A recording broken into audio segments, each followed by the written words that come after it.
그다음에 11번 생소한 문제인데요. 이 문제는 그냥 맞춰야 돼. 내용을 전혀 몰라도 맞춰야 돼. 전혀 몰라도. 왜냐면 여기서 알려주고 있잖아요.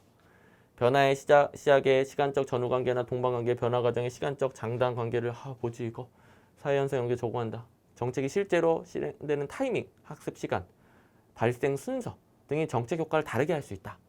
정책 효과를 다르게 할 수 있대요. 근데 1번 원인 변수와 결과 변수 간 인과관계가 원인 변수들이 작용하는 순서에 따라 달라지지 않는다.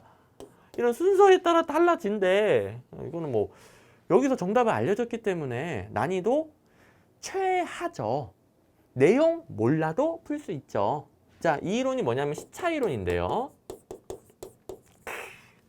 시차 이론을 정확하게 알고 있다. 공부 잘못하고 있는 거예요. 뭐 이런 것까지 자세히 공부해. 대충만. 물론 시차 이론은 신제도주의적 이론을 논할 때 좀 언급이 돼. 그래서 제가 동형 모의고사 정도로는 줘요. 막판에 이거 그냥 얻어 걸리면 좋겠다. 시차 이론 어쩌다가 나올 수 있어요. 뭐 교과서에 언급하니까 그래도 얻어 걸리라고 하나만 풀어보세요. 뭐 이 정도는 주지만 이걸 자세하고 정확하게 알고 있다. 공부 잘못한 거고 대충 알고 있다. 그러면 잘하고 있는 거예요. 이건 대충 알면 돼. 대충. 또 이 문제는 못 풀면 안 되는 문제. 그다음에 근데 그러면은 다음 시차 이론에 대한 설명 옳지 않은 거 해놓고 여기 없으면 어떻게 해요? 없이 이렇게 나왔어요. 이러면 난이도가 좀 올라가잖아요. 그래도 풀 수 있어. 그래도. 자, 여기는 뭔 말인지 잘 모르겠지만 원인 결과 간 인과관계가 원인 변수를 작동하는 순서에 따라 달라지지 않는다. 2번 제도 도입 어찌고 어느 시점에서 변경을 시도해야 바람직한 것인가. 그 말은 시점에 따라 바람직함이 달라진다잖아. 그다음에 효과는 어느 정도 숙성 기간이 지난 후에 평가해야 된다. 그 말은 숙성 기간에 따라 효과가 달라진다는 소리잖아.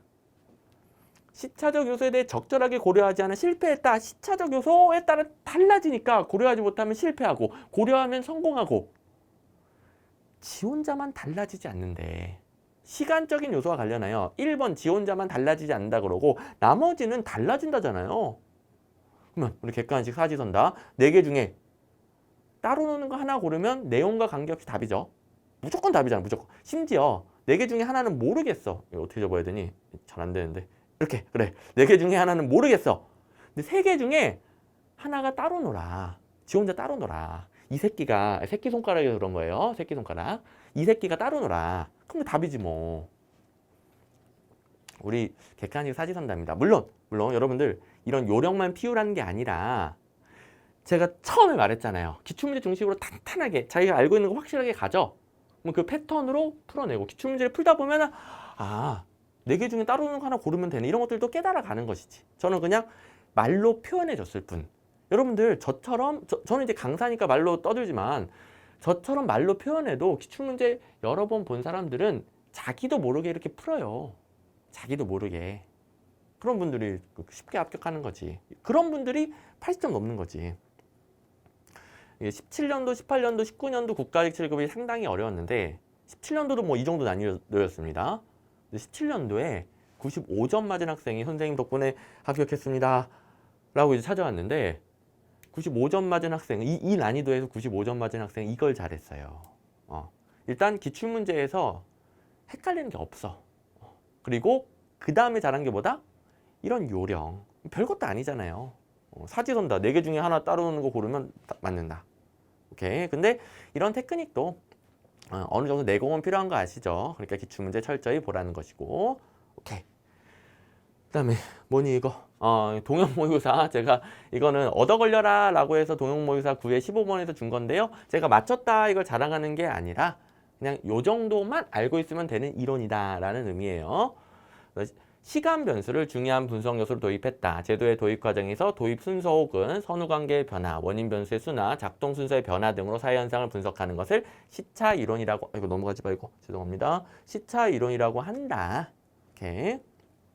이 정도로 가볍게. 12번. 얘는 1번하고 3번은 당연히 지워야 되는 문제인데 여기서 좀 이상한 표현이 나왔어요. 여러분들한테 생소한 표현이 나왔어. 그래서 이거는 아쉽지만 제가 생소한 문제로 분류를 했습니다. 항상 여러분들 기준. 뭐 저한테는 쉽지만 여러분들한테는 생소할 수 있어요. 자, 일단 1번 찍으면 말이 안 되고 쓰레기통 모형은 문제 해결제 참여자 선택기에 4가지 요소가 필요하고요. 선택 기회. 오케이. 이게 좀 있다. 앨리스 모형 2 조직 과정 모형이죠. 느슨하게 연결된 하위 조직체들이 표준 운영 절차를 통해 어찌고 저찌고 느슨하게 연결돼 있다. 서로 다른 목표를 추구하는 하위 조직 느슨하게 연결. 오케이. 1번, 3번. 지금 사람들은 다시 공부 제대로 하고.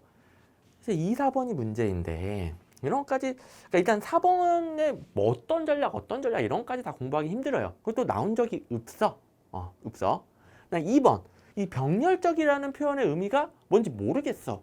그래서 갈등이 듭니다. 일단 2번. 만족 모형은 합리 모형과 달리 인간 합리성은 제한되어 있으니까 여기까지 괜찮죠? 만족할 만한 결과를 얻기 위해 몇 개의 대안만을 탐색합니다. 좋아. 몇 개의 대안만을 탐색합니다. 근데 이 표현이 왜 틀렸느냐? 만족 모형에서는 몇 개의 대안을 뭐 좀 문제와 관련된 것부터 순차적으로, 그러니까 손에 잡히는 것부터 순차적으로 탐색합니다. 병렬적이라는 것은 한 방에 쭉 늘어놓고 한 방에, 이거 합리 모형이죠. 병렬적인 탐색은 한 번에 비교하는 거예요. 체계적으로. 근데 인간 합리성은 제한되니까 그게 안 되지. 순차적으로 요거 대안 연구하고 그다음에 연구하고 그다음에 연구하고. 그러니까 합리적인 비교는 안 되죠. 좀 합리성이 떨어지지. 어렵습니다. 괜찮아요. 2번, 4번 중에 하나 찍어도 틀린 분들 괜찮습니다. 4번. 최종 모형에 따르면 정책 결정과 관련해 위험 최소화 전략 대신에 혁신 전략을 취하는 것은, 자, 이건 어떻게 푸는 거냐면은 상위 정책 결정 단계가 뭔지는 배우잖아요. 상위 메타 초 정책 결정 단계는 정책 결정을 위한 전략이다. 여기서 뭘 정해요? 정책 결정을 위한 전략을 정한다. 제가 말을 잘못한 것 같은데 상위 정책 결정 단계는 정책 결정을 위한 단계이다. 단계. 그리고 여기서 정책 결정을 위한 전략을 정한다. 뭔 전략인지 모르겠지만 정책 결정과 관련해 무슨 전략 어쩌고저쩌고 하고 있어요. 그럼 이제 그래도 얘의 의미를 알고 있으니까 아무래도 4번 쪽으로 마음이 좀 더 가야 되겠죠? 확실하지 않은 이상한 표현이 나왔어. 얘는 그래도 수업 시간에 들은 기억이다. 4번으로 가면은 좋겠지만 2번 찍어서도 어쩔 수 없다. 정말 어쩔 수 없어요, 이거는. 현실적으로 뭐 시험장에서 그 긴장되고 체감 난이도가 높은 상태에서 괜찮아요. 오케이. 자, 그러면 제가 괜찮다고 한 문제 2문제 있네. 2문제. 아직도 90점이요? 여러분 아직 90점입니다. 90점. 자, 정책평가에서 내적 타당성. 또 쉬어가라고 엄청 쉬운 문제 내줬죠. 이거는 내용은 더럽게 어렵지만 매칭시키는 건 이제 일도 아니죠. 역사 요인은 외부 환경에서 발생하는 역사적인 우연한 사건이 영향을 줍니다. 뒷부분은 다 영향을 준다니까 생략할게요. 사전 측정의 내용에 친숙해졌어. 그럼 측정 자체가 영향을 줬습니다. 측정 요인, 시험 요인. 측정, 시험, 실험 다 마찬가지고 측정, 시험, 실험 요인. 상실 요인은 대상자 일부가 이탈했어. 그다음에 선발 요인은 실험 집단과 통제 집단을 최대한 비슷하게 구성해야 되는데 이상하게 다르게 구성됐어. 그러면 제대로 비교가 안 되죠. 너무 다르면은. 그랬을 때 어떻게 이걸 방지하느냐. 일정한 조건이 갖춰지면 무작위 배정이 최고예요. 무작위 배정 가능하면 이게 진실험이 되고 가장 이상적이잖아요. 근데 무작위 배정이 된다고 치면 무작위 배정으로 통제할 수 있고, 그다음에 무작위 배정이 안 된다. 그럼 사전 측정을 통해서 최대한 비슷한 사람들을 넣는 거지. 사전 점수 보면서 100점, 100점, 90점, 90점, 80점, 80점. 그러면 좀 비슷하게 구성될 거 아니에요? 이런 식으로 어느 정도 통제할 수 있다. 그러니까 선발 요인의 개념 알면 통제 방식 딱 들어오죠. 오케이. 자, 이것도 16년도 국가의 7급 문제로서 아까 말했던 8개년도 제가 모의고사 줬던 거에 기출문제도 같이 보고 변형 문제로 또 연습하고 했던, 그리고 또 이거 외에도 맨날 나오는 문제, 정책 및 프로그램의 실시 전후 유사한 검사를 반복하는 경우에 시험의 친숙도가 높아져. 이게 실험 효과다. 그다음에 성숙 요인은 전혀 다르죠. 순전히 시간의 경과 때문에 발생합니다. 시간 경과 때문에 나타나는 요인들을 총괄해서 성숙 효과라고 하죠. 성숙이 시간 때문에 발생하는 대표적인 효과니까. 그래서 이렇게 한 번 더 연습을 해보시고, 그 다음에 이런 거 다 해설지에 있으니까요. 해설지 보면서 연습해 보시면 됩니다. 14번 피터스의 정부 모형. 이것도 좀 어려운 부분이 섞여 있었고, 피터스의 정부 모형에서 여태까지 나온 거에 비해 상당히 난이도를 높인 문제인데 정답이 너무 쉬웠어. 참여 모형은 조직의 고위층과 최하위층 간의 계층수가 많지 않아야. 참여 모형 하면 수평 조직, 평면 조직, 계층수가 줄어야죠. 그래, 아래서부터 참여하기 편하죠. 그래서 이게 너무 너무 쉬워서 뭐 틀렸다고 할 만한 데가 아무 데도 없어가지고 뭐 다른 선지 중에 좀 헷갈렸어도 그냥 정답이 나옵니다. 다른 선지도 한번 해볼게요. 자, 일단 3번, 4번. 이거는 모형 자체를 바꿨네. 정치 지도자들의 권력을 약화시켜 기업가적 관료들의 정책 결정자로서 역할을 제고. 이건 뭐예요? 관료들에게 재량권을 주는 거예요. 니네가 결정해. 이거는 내부 규제를 완화시켜주고 재량권을 주는 거. 뭐 내부 규제적 모형. 내부는 생략하고 탈규제적 모형. 자, 탈규제적 모형이지만 뜻은 탈내부 규제죠. 정부 역할의 적극성 및 개입성이 높으면 공익 구현이 어려워. 정부 나대지 마. 좀 시장에 맡겨. 시장에 보내. 시장 모형. 됐고. 2번. 유연 정부 모형을 살짝 응용했는데요. 유연 정부 모형에서는 여기까지 맞죠? 정책 수요가 변화하니까 그에 맞춰서 유연하게 조직도 바꾸고 탄력적으로 구성원들도 바꿉니다. 여러분들이 구성원이라 생각을 해보세요. 아, 자꾸 내 업무를 바꿔. 환경이 변했대. 그래서 너 절로 가야 된대. 또 변했대. 절로 가야 된대. 자, 계속 바뀌고 있습니다. 조직도 바뀌고 업무도 바뀌고 계속 바뀌고 있어. 자, 몰입했죠? 이들의 조직과 업무에 대한 몰입도가 낮아지죠. 오케이. 제가 이제 몰입했죠. 이거는 이 상황극에 몰입했죠. 계속 바뀌는 상황. 조직과 업무에 대한 몰입도가 낮아진다. 오케이. 제가 괜히 몰입이란 단어를 써가지고 헷갈릴 뻔했네. 자, 다 캐치했죠?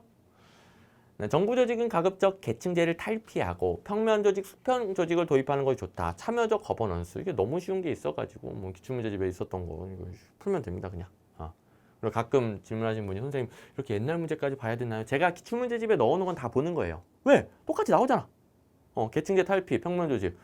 똑같이 나오잖아. 계층수가 많지 않아야 된다. 중요한 문제니까 넣어놓은 거죠. 그래서 여러분들이 이걸 죄다 분석해가지고 봐야 될 기출문제를 추려내면 너무 오래 걸리니까 저 같은 사람이 대신하는 거잖아요. 훨씬 빠르게 여러분들 공부할 수 있죠. 얼마나 편해. 15번. 우리나라에서 예상과 법률의 차이 가끔 나오는 문제인데요.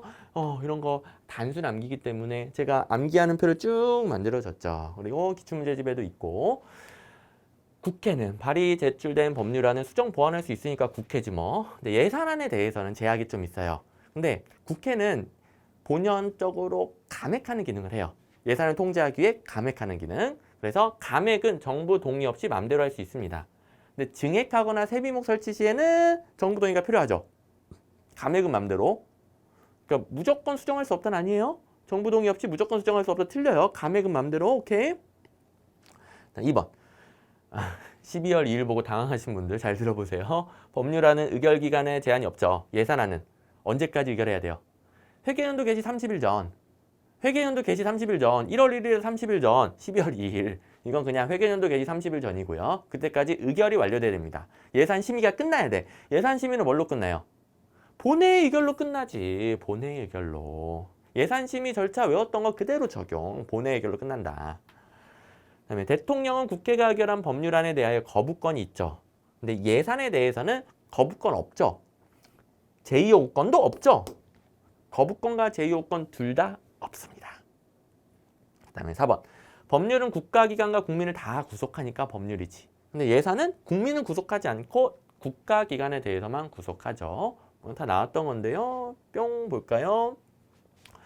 우리나라 예산과 관련하여 국회는 정부 동의 없이 어디 갔어? 정부가 제출한 예산의 범위 내에서 삭감할 수 있으나 여기서 끊었어야 되는데 죄송합니다. 국회는 삭감은 맘대로 돼요. 근데 정부 동의 없이 증액할 수 없다는 거예요. 증액하거나 세비목 설치. 근데 삭감은 맘대로 된다. 근데 예산은 국가기관만을 구속합니다. 그러면 이거는 예산하고 법률을 구분하는 문제였거든요. 비교하는 문제니까 예산은 국가기관만을 구속한다. 생략된 건 법률은 국가기관과 국민까지도 구속한다. 5번. 예산에 대해 대통령이 거부권 행사할 수 없다. 이거 굉장히 중요하다고 그랬죠? 선생님 거부권 행사할 수 없죠. 저 이거 본 기억이 나는데요. 제2요구권도 기출문제집에 있었어요? 이건 좀 앞에 있어. 자, 이런 다양한 이론들을 체계적으로 쭉 배워나가다 보면 대통령의 권한, 국회의 권한, 행정부의 권한 이런 것들이 쭉 정리가 되잖아요. 그런 부분을 모아가지고 정책 과정의 참여자에서 제가 좀 정리해 놓은 게 있죠. 그래서 제2요구권과 관련돼서는 이 정책 이론의 정책 과정의 참여자에 관련된 부분을 좀 넣어놨어요. 이게 대통령뿐만 아니라 다양한 행위자들을 다 말하고 있어가지고 또 예산 과정뿐만 아니라 다양한 과정을 말하고 있어가지고 어쩔 수 없이 여기다 놨는데 행정학 한 바퀴 두 바퀴 돌다 보면은 이 대통령이라는 건 당연한 거니까 국회가 확정한 본 예산에 대해 제일 요구할 수 있다 땡 이렇게 나왔던 게 있었었지. 그것도 얼마 전이네. 그래서 여기는 1511번 여기는 381번 차이가 많이 나는 겁니다. 어쨌든 다 있었다. 그 다음에 16번 윌다브스키의 예산 행태 유형 중 국가의 경제력은 낮지만 재정 예측력이 높은 경우에 이거는 뭐 기출문제지 왜 정답까지 똑같은 게 있죠. 세입 예산 그냥 이걸로 풀래. 윌다브스키 경제력은 낮으나 재원의 예측 가능성이 높은 미국의 지방정부에서 많이 발견되는 형태의 세입 예산 이걸로 풀래 그냥. 오케이 자꾸 넘어가니. 이것도 제가 8개년도 국가의 7급 11년도에 걸렸지. 그러니까 지금 세 문제나 그 8개년도에서 걸렸고 그다음에 그거는 뭐 기본이 돼 있는 상태에서 어차피 이거 풀 수 있는데 이게 연습하고 거기 세 문제나 걸려버리면은 바로바로 정답이 나오니까 문제 푸는 시간이 줄어들면서 정확도도 높아진다라고 그랬었죠. 그리고 이렇게 반복되는 출제 경향들 계속 반복되는 거 확인을 하고 오케이. 그다음에 재정 예산 제도 여기서는 뭐 여러 가지 표현들이 나오고 좀 어려운 것들이 섞여 있긴 했지만 2번에서 뭐 의심할 여지 없이 정답이죠. 자, 옳은 것을 고르라고 했을 때 난이도가 좀 올라가긴 해요. 근데 확실하게 이게 옳다는 걸 아는 사람은 2번 고를 수 있죠. 통합재정은 일반에게 특별하게 기금을 모두 포괄합니다. 통합재정은 실질적으로 국가재정에 미치는 영향을 분석하는 거예요. 그래서 중앙정부, 지방정부 예산 다 포괄하고요. 그중에서 일반에게 특별하게 기금을 다 포함합니다. 실질적으로 외부로 쓰는 것만 보려고. 그래서 이게 맞고 재정활동의 전모를 파악할 수 있죠. 맞고 융자 지출을 통합재정수지에 넣죠. 뭘로 넣어요? 융자 지출은 적자로 넣는다. 융자 회수는 흑자로 넣는다. 우리 넣는다고 외웠잖아요. 그렇죠? 어떻게 넣는지까지 더 자세히 외웠어요. 넣는다는 건 당연히 알죠. 이번에서 뭐 틀렸다고 할 게 없네. 그래서 다른데 어려운 게 많아. 또 여러분들 알 수 없는 부분도 많아요. 지역적 특히 3, 4번 이거 어떻게 풀어? 근데 기출문제집에 보시면 통합재정은 일반에게 특별하게 기금, 뭐 짜투리 돈까지 다 포함한다. 우리나라 통합재정수지에서는 융자 지출을 포함하는데 적자 요인으로 간주한다. 그러니까 정확하게 적자 요인으로 포함시킨다 이런 것까지 아는데 포함된다는 건 당연히 아는 것이죠. 그래서 이거면은 정답 고르는데 전혀 부족함이 없었을 테고 일단 이 문제는 1번은 모르면 안 돼요. 조세지출 예산은 조세지출 통제하죠. 조세지출이 법률에 의해서 결정되니까 한 번 조세지출이 나타나면 계속 세금을 깎아주는 거죠. 조세지출이 항구적 지속적인 특징이 있다. 그래서 조세지출 예산은 조세지출의 항구적 지속적인 특징을 없애려고 하는 거예요. 왜냐하면 조세지출 내역을 입법부에 제출해라. 입법부가 심의하겠다. 이게 조세지출 예산제도죠. 자, 조세지출이랑 조세지출 예산이랑 다른 거 알죠? 조세지출 예산은 조세지출을 통제하는 겁니다. 그래서 입법부가 법률을 만들 수 있으니까 조세지출의 항구성, 지속성을 제고하는 게 아니라 뭐 투명성 이런 거 효율성 제고하는데 항구성, 지속성은 없애는 거라고요. 완화시키는 거라고 완화. 이건 알아야지. 그다음에 3번, 4번. 3번은 뭐 애매해 문제가. 어딜 틀렸다고 해야 될지 애매해. 성인지 예산제도, 성인지 예산서, 결산서를 작성하는 것인데 기획재정부 장관이 지휘하겠죠. 여성가족부 장관이 끼기는 해. 뭐 판단 기준이라든가 아니면 성인지 예산 대상 사업을 선정하는 기준 등을 같이 만들어. 그래서 같이 만드니까 넣어도 괜찮을 것 같기도 하고 이 둘의 지휘 아래. 근데 뭐 정확히는 기획재정부 장관이 대부분 담당을 하고 그다음에 재정사업. 어쨌든 성인지 예산 대상 사업을 선정한 다음에 걔네들만 성인지 예산서, 결산서를 작성하면 돼요. 우리나라에 성인지 제도가 들어왔어요. 근데 그 사업이 좀 제한이 되죠. 대부분. 여기가 틀린 것 같아. 근데 뭐 애매하죠. 몰라.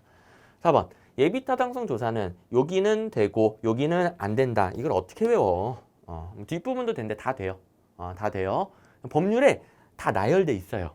어떻게 외워 이거? 이걸 시험 문제에서 다음 중 예비타당성 조사 대상이 아닌 것은 1번 대규모 건설사업, 2번 정보화 사업, 3번 환경 분야. 4번 멍뚱한 거 넣어가지고 문제를 맨날 낸다. 그러면 목숨 걸고 외워야지. 근데 그렇게 나오지도 않고 어쩌다가 지엽적인 거 섞어가지고 난이도를 높였어. 몰라, 안 외웁니다. 상관없어요. 2번 그냥 풀 수 있다니까. 여러분들 확실한 자기만의 확실한 무기가 있어야 정답률이 올라가는 거예요. 얇고 넓게 알면은 확실하게 몇 개 아는 사람보다 점수가 낮습니다.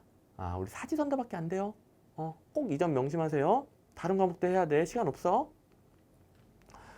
그 다음에 우리 18번 보시면 18번, 20번이 100점 방지용 문제였는데 참고로 18번, 20번은 800페이지가 넘는 정책학 전공 교과서에 여러 정책학에 관련된 정말 세세하고 전문적인 인원들을 모아놓은 부분의 일부가 출제가 됐습니다.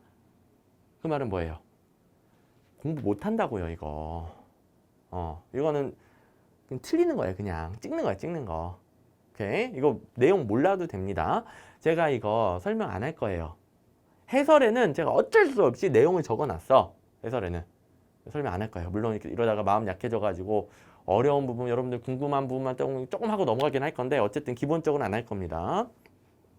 제 기본서 실전 익히기 문제 여러분들 연습용으로 준 거 빼면은 700페이지도 안 돼요. 행정학 전체를 다룬 게 700페이지도 안 돼.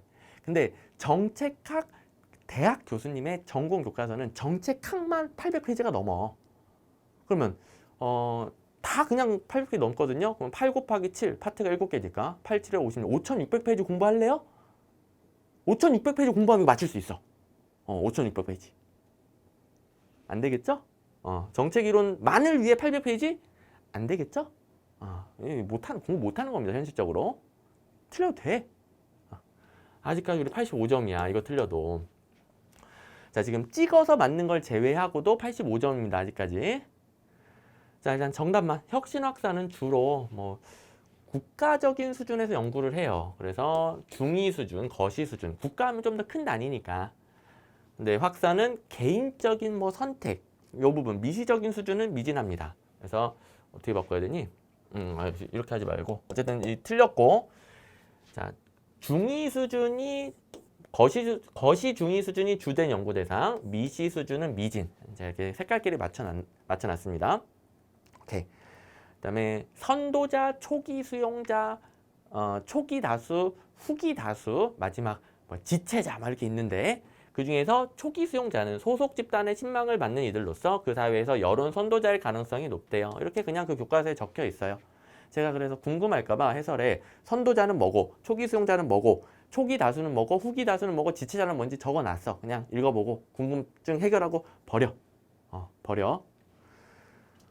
그다음에 4번. 이렇게 둘 다 이제 로저스의 이론인데요. 로저스의 이론에 따르면 이 혁신에 대해서 받아들이는 수용 시간에 따라 수용자 수의 분포를 이제 정했는데, 자, 잘 보세요. 이건 정규 분포일 수밖에 없죠. 이거는 사실 여러분들이 정규 분포가 뭔지 알면은 너무 당연한 것인데, 정규 분포에 대해서 좀 모를 수도 있으니까 보충 설명을 해드리면, 여러분들 스마트폰, 저도 이제 스마트폰 굉장히 늦게 바꿨거든요. 근데 초기에 스마트폰 바로 바꾼 사람 있지. 그 다음에 굉장히 다수는 어느 정도 유행이 됐을 때 그때 바꾸죠. 그 다음에 죽어도 나는 스마트폰 안 바꿔. 옛날 투지폰 쓸 거예요. 이런 사람들 있죠. 그래서 여기는 빨리 바꾼 사람, 여기는 중간에 대세를 따르는 사람, 여기는 늦게 바꾼 사람, 이런 식으로 가운데가 많은 거, 이런 걸 정규 분포라고 그래요. 그러면 여기가 수용 시간입니다. 수용 시간. 자, 수용 시간이 짧은 사람, 빨리 바꾼 사람은 적고, 중간은 많고, 그다음에 엄청 느리게 바꾼 사람, 저 같은 사람 여기 많고, 적어지고 이런 거 이제 정규 분포. 그다음에 수용자의 누적 도수.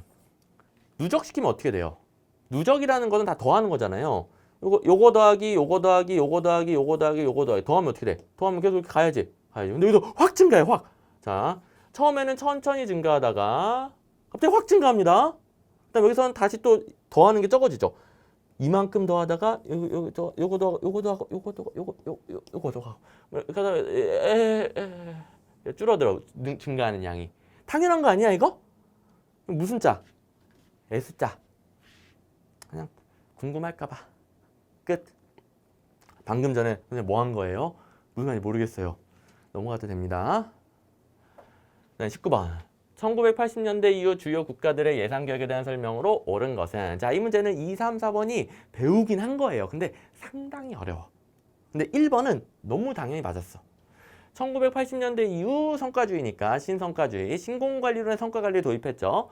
재정사업에 대한 투입보다는 결과에 대한 관심을 강조하고 있긴 한데 그래도 한계는 있지. 성과 측정이 어렵다. 왜냐면 사실 주요 국가들의 예산개혁이니까 공공 부분의 성과관리를 도입한 거잖아요. 공공 부분의 성과주의 예산이잖아요. 그럼 공공 부분 생략돼 있죠. 공공 부분은 성과 측정이 어려워. 사업 원가 산정도 어려워. 성과 예산의 연계도 어려워. 이런 각종 문제점을 비판받는다. 그래서 그 점에서 난관이 있다. 여기서 뭐 틀렸다고 볼 만한 게 절대 없죠. 절대 없어. 또 맨날 뭐 나왔던 것이고.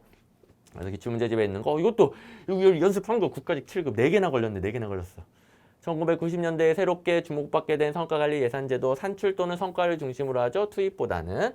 모든 조직에 공통적으로 적용할 수 있는 표준적 성과 측정 지표를 개발하기 어렵다 등등 각종 한계가 공부분에 있긴 하죠. 네. 3개인 줄 알았는데 나도 못 봤네. 이건 4개네. 방금 봤어요. 방금. 그러니까 이렇게 8개년도 문제에서 걸린다니까. 그 다음에 중기재정계획. 잘 보세요. 단년도가 아니라 좀 1년을 넘어가는 긴 연도예요. 긴 연도의 계획을 미리 만들어놨어. 안정성과 일관성이 높아지죠. 단년도 예산은 매년 바꿔. 단년도 예산의 장점인 안정성과 일관성이 아니라 단년도 예산은 안정성과 일관성이 떨어지고 중기 재정 계획이 안정성과 일관성이 높은 거예요. 그리고 재정 건전성 중심도 받고 하향식 예산 편성, 뭐 하향식 총액 배분 자율 편성 뭐 똑같은 내용이긴 하죠. 이거 둘 다 이름만 바꿨으면 똑같습니다. 이거는 둘 다 예산 총량을 부문별 부처별로 배분하죠. 우리나라는 부처별인데 어쨌든 이론적으로는 부문별, 뭐 부처별 이런 식으로 크게 배분하죠. 근데 국가 전체적인 전략적 우선순위에 따라서 예산 총액을 부처별로 배분합니다. 그러면 어디다가 얼만큼 배분할까? 이런 효율성을 뭐라고 그래요? 배분적 효율성 혹은 사회적 효율성. 배분적 효율성, 사회적 효율성. 공공선택론, 신공관리론 이런 거 강조하잖아요. 기술적인 것은 그냥 투입 대비 편익을 증가시키는 것이고. 그 다음에 4번. 총액 배분 자율 편성 내용 똑같죠? 부문별 부처별로 예산을 하향식으로 배분합니다. 근데 뭘 배분해요? 부처별로 예산 상한, 예산 총량, 예산 상한, 예산 총액, 예산 한도액 다 같은 말이죠. 배분했어. 그러면 그 총액 내에서 부처별로 자율 편성. 이름에 적혀 있잖아요. 총액 배분 자율 편성. 총액 배분 자율 편성. 하향식으로 부처별 총액을 배분한다. 그런데 총액 내에서는 분권화되어 있는 자율 편성. 분권화된 예산 편성 방식이죠. 그래서 하향식이니까 짓거나 이렇게 단순히 공부하는 게 아니죠. 어디까지 하향식으로 배분되고 그 다음부터 분권화 많이 했죠. 그래서 부처의 사업별 재원 배분에 대한 세밀한 관리 통제가 아니라 관리 통제를 줄여주는 거지 뭐. 오케이. 마지막 이거 했고 마지막 휴리스틱스의 오류. 이것도 뭐 아까 그 똑같은 교과서예요. 정정길 교수님의 그 정책학 원론이라는 교과서인데요. 거기서 정책이론 2개를 이렇게 따와가지고 난이도를 확 올려버렸어. 틀려도 됩니다. 틀려도 돼.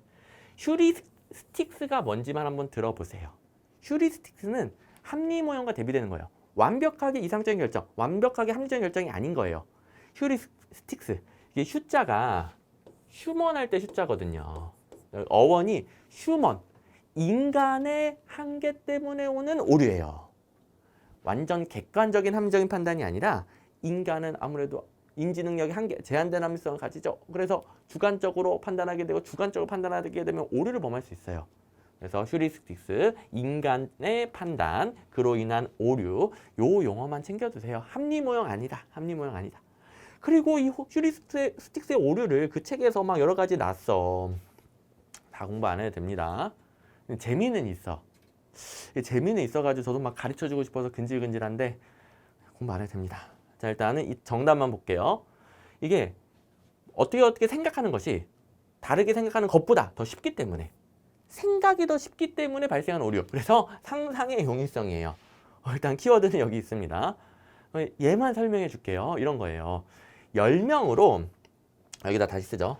10명으로 그러니까 10명 중 2명을 골라가지고 위원회 몇 개 만들 수 있니? 10명 중 8명을 골라가지고 위원회 몇 개 만들 수 있니? 이거 뭐야? 고등학교 때 배웠나요? 10시 2, 10시 8 이거 같죠? 같죠? 물론 이제 몰라도 되지 이거는. 이거 몰라도 돼요. 고등학교 배운 거 다 까먹었죠 우리? 근데 같잖아요. 여기 같다고 해줬어.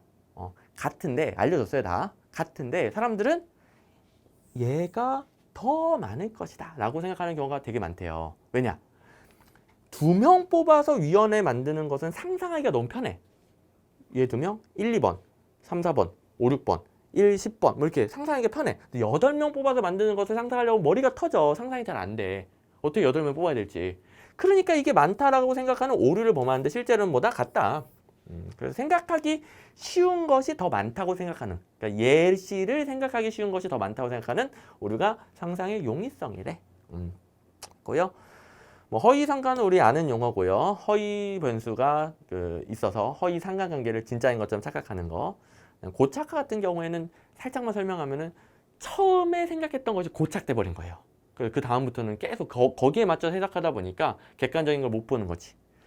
사례의 연상 가능성으로 인한 오류도 뭐 3번하고 비슷하긴 한데 이거는 사례가 더 쉽게 연결되는 경우 그때 오류를 범하기 쉽다. 얘는 이제 상상이 얘가 얘보다 쉬우냐 어려우냐라면은 그냥 얘는 사례가 연상되는 정도. 공부하지 마세요. 자, 이게 궁금하신 분들은 정정길 교수님 굉장히 유명한 정책학 교수님이거든요. 어마어마하게 유명한 분입니다. 그 어마어마하게 유명한 분의 정책학 원론이라는 책을 사셔가지고 800페이지 공부해 주시면 되겠습니다. 향후 시험 대비 요령. 우리 이번 시험에서 기출문제집에 있는 것만 알아도 풀 수 있는 게 15문제. 약간의 속어, 뭐 이런 테크닉이 필요한 것도 한 2문제 정도밖에 없었어요. 한 17번, 19번 정도? 나머지는 기출문제에 있는 결론 다 알고 있었으면 그냥 맞추는 건 앞으로도 맞춰야 됩니다. 생수학 문제 3개 있었었는데 이거 정무직 공무원 안 해도 되고요. 11번 뭐였지? 시차이론 그냥 풀 수 있는 것이고 내용은 둘 다 안 중요합니다. 그다음에 정책결정 이론에서 이 만족 모형이 병렬적으로 대한 탐색 땡, 순차적으로 탐색 이 부분은 그래도 중요도가 있어요. 의사결정 모형도 중요하죠. 나머지 모형들도 되게 중요하고 그래서 이거는 생소한 문제긴 하지만 내용도 좀 봐두시고 이런 부분 거의 없는데 제가 가끔 말해주죠. 그 다음에 100점 방지용 문제는 공부 안 한다. 안 한다. 요걸 공부하지 않아야 90점을 맞을 수 있는 거예요. 그리고 아까 85점까지 했었지. 마지막 문제 틀렸으면 80점이잖아. 80점. 마지막 문제 틀렸다고 쳐도 요거 다 맞고 여기서 하나 맞아가지고 80점이잖아요. 자, 그럼 이렇게 해결한 사람들은 실제 점수 몇 점이 나와요? 85점 나오지. 4개 중에 하나 찍으면 맞잖아요. 그래서 이렇게 고득점 해나가는 겁니다. 그래서 처음에도 말했듯이 75점 맞으신 분들 무난해요. 괜찮아요. 80점 넘으신 분들은 정말 잘했어요. 공부 여태까지 정말 제대로 된 방향으로 한 겁니다. 여러분들의 아까운 시간, 공부 방법이 잘못되면 시간을 아무리 투자해도 점수가 안 나옵니다. 그러니까 꼭 제대로 된 이 시험에 맞는 또 현실적으로 가능한 그런 공부 하시기 바랍니다. 오케이. 자, 그래서 마지막에 이렇게 끝내죠. 항상 단기에 고득점 하려면 기출문제 파악이 잘 돼 있어야 됩니다. 그걸 바탕으로 고득점을 하는 겁니다. 여러분들 해설 분야 너무 고생 많았고요. 아직 지방 7급 보시는 분들은 기회가 또 있죠. 한 번의 기회를 더 잡기 위해 지금이라 늦지 않았으니까 행정학뿐만 아니라 다른 과목도 이렇게 공부 방법 잘 수정하셔가지고 더 좋은 결과 내시길 바랍니다. 고생하셨습니다.